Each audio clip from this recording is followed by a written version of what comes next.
Hello and welcome back to Property Data and Tools, and today we start with statistical modeling. This belongs to the second set of statistics where we are doing inference. We're inferring a value, in our case a property value, from a set of attributes. How do we do that? We are generating a linear regression model which is learning from the previous data sets of observations how much a price varies or moves together with one of those attributes. If you're increasing the number of bedrooms, how much does your price for the whole house go up or down? To do that, as per usual, we start with activating our libraries and then we are loading our data sets. Today we're using PDT 2018 and number 5, as well as the distance to the city center. Let's do that. So it's reading, and the next thing what we are doing, we are removing the target ID, because the distance to the city has a target ID of 1, which we don't need because there's only one of them. If you have bus stops, you might want to keep them. Then we merge the two data sets.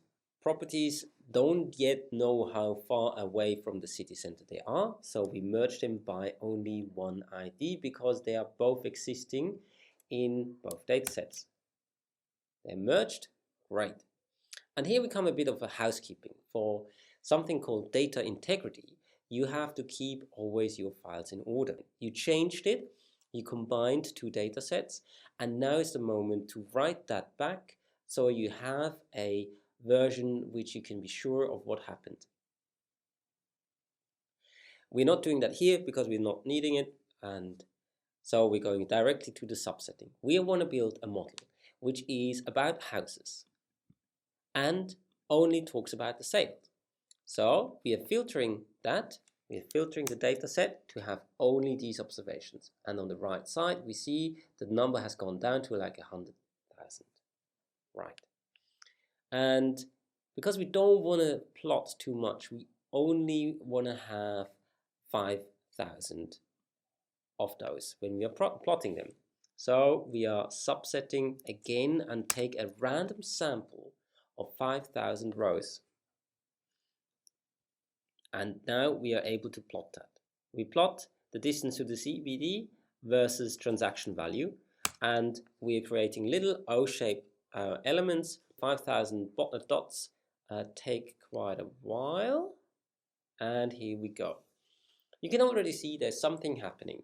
What you can see is that the property prices are going down already, but you can also see that there's a large variance between the highest and the lowest values in your dataset. So you might want to take that into account. More rooms, more bathrooms, and so on. So they are justifiably higher. Let's see how that works. I don't go into the details of interactive plots. We've done that last week, but we want to go straight into the statistical modeling. We are generating a model. It's a polynomial model which takes the transaction value as a predictive value and then has a number of independent predictors. So you want to say, if you know the area, the bedroom, the bathroom, the parking, the fireplace and the pool and the garage and the air conditioning, can you estimate the value of this property? There is an existing version, like an existing tool. It's called a linear model, which allows you to do that. You create a model by calling the function lm, and as per usual, if you really want to know how this works, you press F1 and you get the details on the right side in your help. First, it wants you to know what kind of data you're using. We're using the property sale, and then it asks you what kind of formula you're using. So here you have what you're actually after. Are you after the number of parking? No, you're actually after the price. So you're looking for the transaction value and then look at the predictor or independent variables. All of those here are independent variables, and you can add as many as you want by adding a plus and then whatever parameter you have. So let's execute this by, we created a new item here. It's a model. And what can it do? We can look at the coefficients. It has a vector. If you remember, The coefficient is how aligned two parameters are. How much does the transaction value move in the same direction like area size? What kind of direction does it have? So you can see, for example, then we have something which is the residual.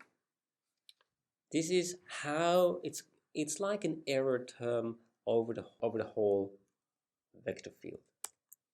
Each one of those tells you how close the predicted value is from the actual value. So that means we have already made this model, and we look if we are using this to predict exactly the same houses. We already know the price, and we want to know the difference. This is how we know how good our what I really want you to understand is that is a summary of the whole model. Let's look at this. What does that actually tell us? So I open up that a bit more. So we have the summary of the model up here, which first gives us what the model actually is doing. What is the formula? And then it tells us for first and foremost the coefficients. This is what you're actually interested in. It tells us for each one of those parameters, area size, bedroom, bath, and so on, what the estimate is. So if your area size moves by 1 positively, then the price goes up by $17.38. That's not much, but if you think about it, that's just an indication for a small area size we're actually looking at. So it's probably in square feet or square centimeter or square meter. It's probably not square meters. The next thing is bedrooms. So for every time you have an additional bedroom, you get 23,000. The next column is the standard error. That means how off are you? How reliable is your prediction for your value? And you can see that that one goes up as well with the large numbers. Then you want to have something like t-value. I don't want to go into details because we never looked at it in the lecture. I want to talk about the p-value. The p-value, as we discussed, is the probability of having such a value up here just by chance of sampling. What is the chance that just by randomly choosing people in your village, you would have the same height? That is what the p-value says. So if you have a very small value, that is a very small chance that you're getting this value in the front here by pure chance. And you can see here that you get sometimes very small values, like 0.003, or sometimes quite high values, like 0.26. So that means for a pool, you have a 26% chance that this is just by pure chance. In many cases, though, you have that. So as a summary, you have the last line where you are seeing these stars. And 3 stars means that you have a cutoff which is extremely low. That means that it's very unlikely that this is just by chance having an impact. As a summary, these p-values give you the indication on how rare this sample is and how confident you can be in these estimates. That gives you an indication for each of the parameters. But how good is your model as a whole? That is what you find down here. You find that the model as a whole has an R-square of 0.1475. That the model you've just built is explaining 14.75% of the price. That's not very good. Let's try to make it better. How do you make it better? By adding additional parameters. What we do, we add the distance to the CBD. So let's add this. We make exactly the same function, model underscore CBD is now including the CBD, and we run exactly the same model. What I show you again is the summary of the model. So it's exactly the same thing we're looking at just before, But we have an additional parameter, this one here, distance to CBD. And the distance to CBD seems to be significant. Yes, that is a very good thing. How significant? Very significant. And what's the result? The R square has gone up from 0.1475 from memory, and it's gone up to 0.4. So we have now an explanation of our price of up to 40% by just adding the CBD as a center. As you can see, the more parameters you add, you might add more information, which allows your model to become better. You also see something else, that the overall model has become better, and some of these parameters have been reduced to insignificance. For example, has a pool and has a garage has been reduced to non-significance here. I would be very careful in removing those. Very careful, because you never know, if you add another parameter that has a pool or has a garage, might add just a tad more and explain it just a little bit better. So be careful removing those parameters. Leave them in until the very end. Now we get to the point where we have to think about the individual parameters. So for example, in the model number 3 we are creating, we are using the term as a quadratic term, actually as a square term. How do we do that? Making model CBD number 2 and adding the parameter distance to CBD as a polynomial function of potency 2. Why would we do this? Think about it. The distance to CBD is on the one side a cost function for you on how far you have to travel. By reducing that, you might increase the costs you're willing to pay for your house. On the other side though, it is also an additional supply side. If you're going out 1 kilometer to 2 kilometer, the area which is available inside is squared. The distance to your CBD allows you to calculate how many standard dwellings you can actually reach. The decay therefore has to be squared. But this is something where you have to play around with. Some of these parameters decay with a log or with a polynomial function. The test is then if that is actually improving your model. And what we see here is that the R square of the model is actually going up. It goes up by a rough 6%, 0.46 is it now, and before it was 0.40. That's great.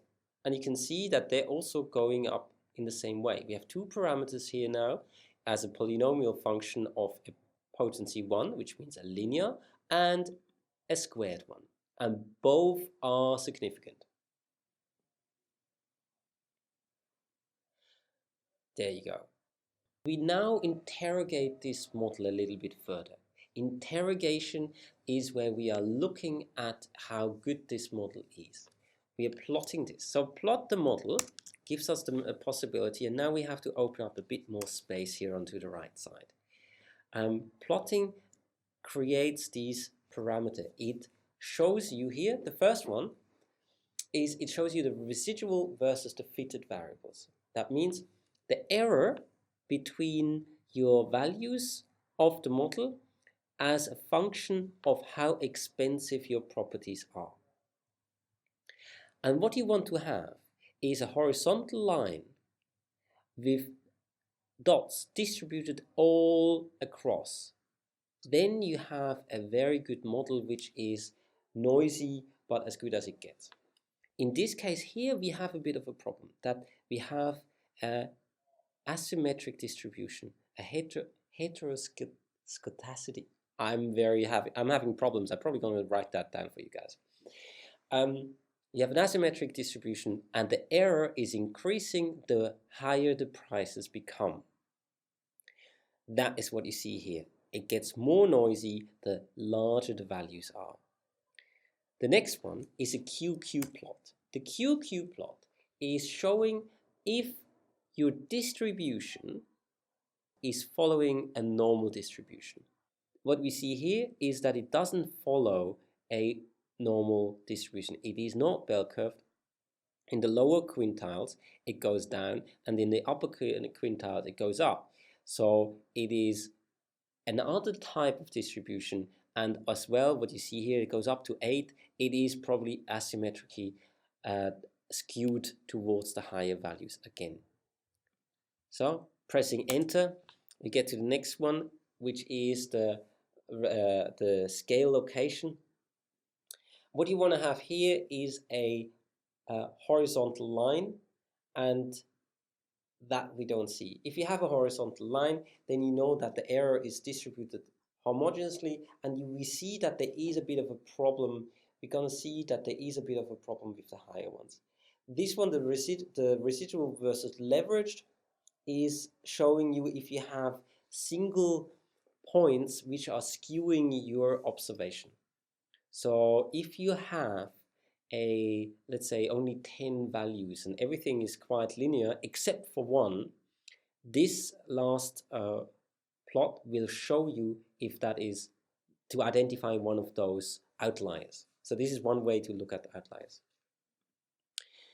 So if you want to go into details, Virginia Tech has put out this very nice summary of what these values actually mean, and I advise you to do that.